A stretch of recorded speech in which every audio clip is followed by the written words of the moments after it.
Series कब्जा कला भारत। द्वितीय टी20 रे भारतर दमदार 86 रन विजय पर सीरीज कब्जा करिछि, जेउथिरे आउ एक मैच खेला बेले तीनोटी मैच वर्तमान दुईटी मैच कब्जा कर नहीं भारत। सूर्यकुमार यादव अधिनायक तीनोटी टी20 मैच खेल भारत, जो दुईटी मैच विजयी हो सारी भारत। एवं द्वितीय टी20 रे जबरदस्त कमाल देखा मिली भारतर, जो भारत 86 रन बड़ विजय हासिल कर।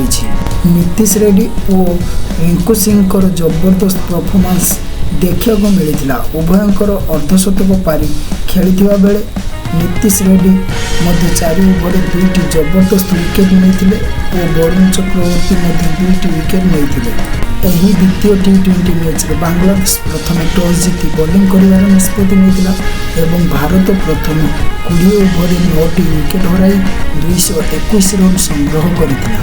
बांग्लादेश केवल 20 ओवर 135 रन कर ऑल आउट हो जाइछि। भारत को 86 रन बड़ विजय मिली। सीरीज कब्जा कर भारत।